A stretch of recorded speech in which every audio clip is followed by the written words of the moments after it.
Un scandale secoue le milieu médical depuis quelques semaines. Il s'agit d'une ablation du rein d'une patiente à son insu et sans son consentement. Et c'est l'Observatoire pour la promotion de la santé en Afrique, OPS Afrique, qui a fait la lumière sur l'affaire. Selon l'Observatoire, la victime est une professionnelle de santé qui devait suivre une opération dans un hôpital. Ne s'étant pas remise de l'opération 2 ans plus tard, la victime a décidé de se faire consulter dans une autre structure. Et c'est dans cette structure qu'elle a été informée qu'elle a perdu un de ses reins. À la connaissance de l'affaire, l'Observatoire dit avoir entrepris des démarches administratives et judiciaires afin que la lumière soit faite sur l'opération et les personnes impliquées. 2 ans après le dépôt des dossiers, l'affaire est restée sans suite favorable. En juin dernier, le ministre en charge de la Santé a été saisi de l'affaire, de même que la médiatrice de la République, sans oublier l'Ordre des médecins du Togo, qui, lui, a pris soin d'écouter la victime. OPS Afrique, pour le compte de la victime, formule des revendications. Assurer une prise en charge rapide et appropriée de la victime, éclaircir les circonstances de l'opération chirurgicale, puis identifier les responsables et les sanctionner pour renforcer la confiance des Togolais en leur système de santé.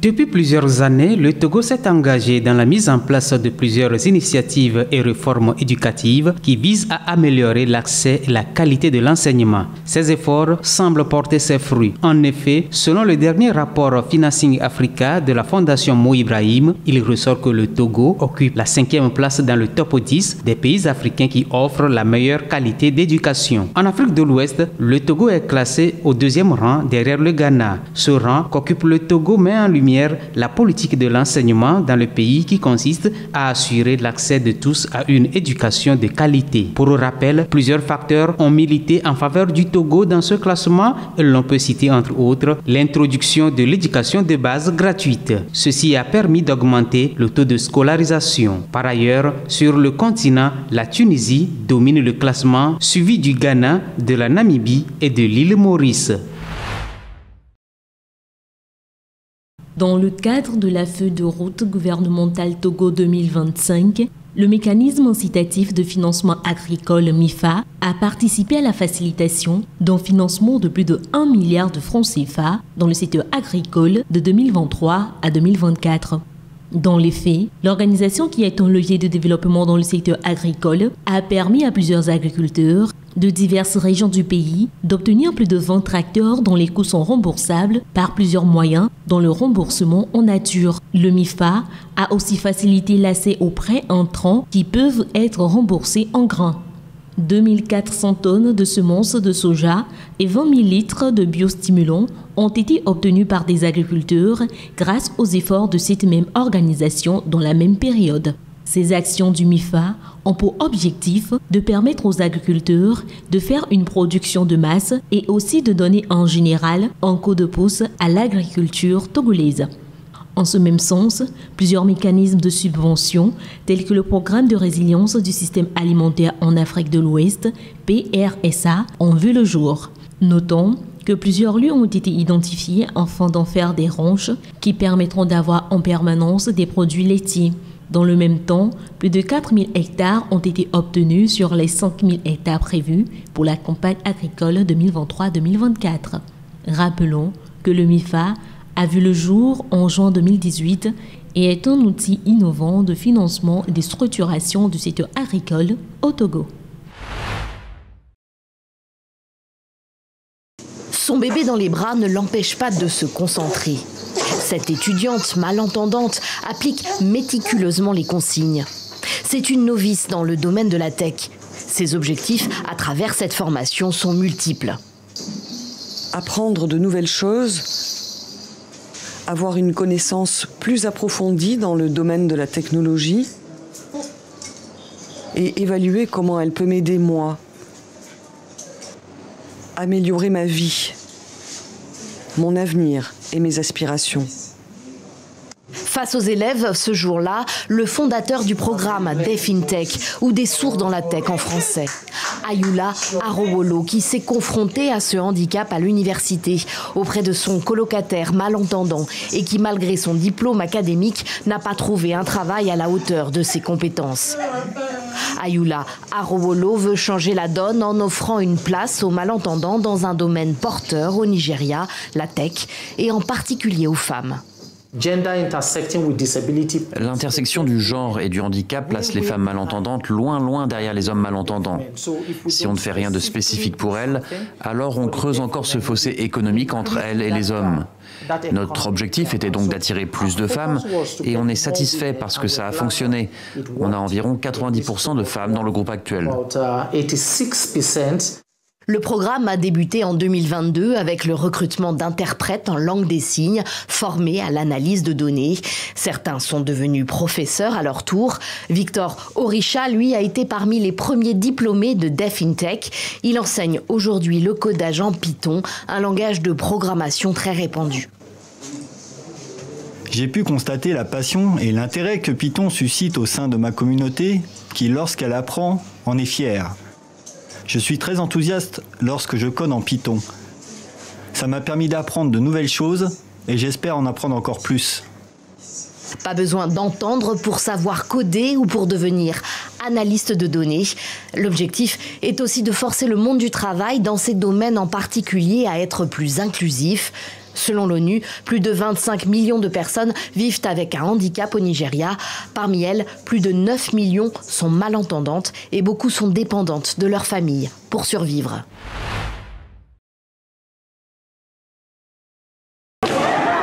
Gaz lacrymogène et tirs de balles en caoutchouc contre les manifestants. À Maputo, la capitale du Mozambique, la colère ne retombe pas. Depuis plusieurs jours, des milliers de personnes descendent dans les rues. Ils protestent contre les résultats de l'élection présidentielle du 24 octobre, entachés de multiples fraudes selon eux, mais aussi contre la violente répression policière qui a suivi. Déjà une dizaine de morts en une semaine selon plusieurs ONG. L'opposition appelle à la grève nationale. Nous sommes mal gouvernés depuis plus de 50 ans. Nous sommes malheureux. Pendant que le peuple souffre, le gouvernement vit bien. Ils envoient leurs fils étudier à l'étranger, tandis que nous, Mozambicains, restons ici, dans un très mauvais système éducatif. Les hôpitaux sont mauvais, la police est mauvaise. Les meurtres, les auteurs d'enlèvements, nous sommes fatigués de tout ça. Pour les manifestants, l'opposition menée par Venancio Mondlane aurait remporté l'élection. Mais le Frelimo, le parti au pouvoir depuis 49 ans, a bien annoncé la victoire de son candidat Daniel Chapo, avec 71% des suffrages. Dans la foulée, les autorités ont interdit les manifestations et envoyé la police réprimer les participants. Nous participions à une manifestation pacifique et je ne comprends pas pourquoi ils ont commencé à nous lancer des gaz lacrymogènes. Ils nous ont attaqués des deux côtés, comme si nous étions des ennemis. Dans d'autres villes du Mozambique, des affrontements avec la police ont aussi éclaté. Il y a quelques jours, les réseaux sociaux ont été coupés. L'opposition a déposé un recours devant le Conseil constitutionnel, plus haute cour juridique du pays, pour exiger un nouveau comptage des voix. En Espagne, les forces armées sont entrées en scène pour la recherche d'éventuels survivants ou de corps dans la ville de Valence à la suite des terribles inondations de ces derniers jours. Samedi, des soldats de l'unité militaire d'urgence espagnole ont investi les décombres pour cette mission titanesque. Cette catastrophe naturelle, comparable à un tsunami, fut la plus meurtrière que l'Espagne ait connue de mémoire d'homme.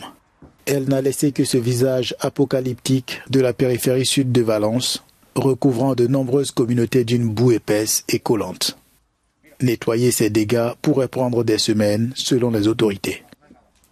Depuis les premières heures des inondations, quelques 2000 soldats ont participé aux opérations d'urgence, allant jusqu'à la distribution de biens de première nécessité.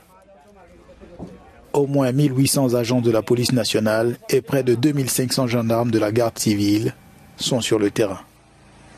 Environ 4800 personnes ont été secourues et plus de 30 000 autres ont reçu de l'assistance, selon le Premier ministre Pedro Sanchez, qui a promis samedi le déploiement de 5 000 soldats supplémentaires qui participeront aux efforts de sauvetage.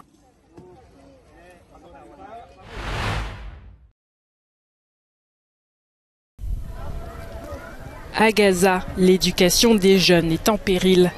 Plus d'un an après le début de la guerre, environ 90 000 étudiants et 600 000 enfants ne peuvent pas suivre de cours. La majorité des écoles et des universités ont été détruites par les bombardements. À Jabalia, une attaque israélienne a tué au moins 50 enfants. Nous avons quitté le camp de Jabalia pour la région ouest de Gaza. Il n'y a pas d'endroit sûr. Nous sommes partis sous les bombardements et l'endroit ici est inhabitable. Il n'y a pas d'aide, pas de nourriture, pas d'eau. La situation est très difficile et tragique. Près d'1 million de personnes ont fui le nord après l'ordre d'évacuation massive d'Israël. Malgré le siège et la destruction des quartiers, 400 000 personnes y demeurent. Les troupes israéliennes continuent d'affronter le Hamas dans les zones les plus ravagées de Gaza. En dépit de l'indignation internationale, Israël a restreint l'aide humanitaire. Récemment, une nouvelle loi israélienne pourrait limiter l'action de la principale agence d'aide humanitaire de l'ONU à Gaza.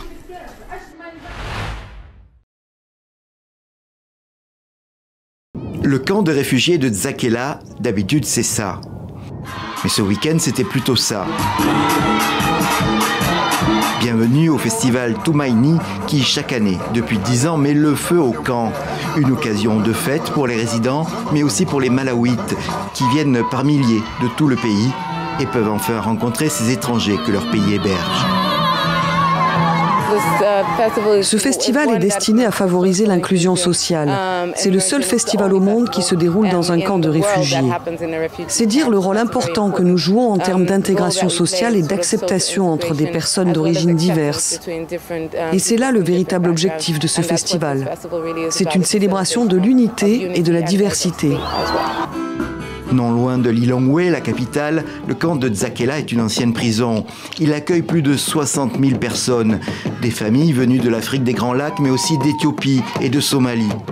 Aujourd'hui, la plupart des jeunes du camp sont nés sur place et ont participé à l'organisation ou au spectacle. Les plus grands noms de la musique du Malawi aussi répondent toujours présents.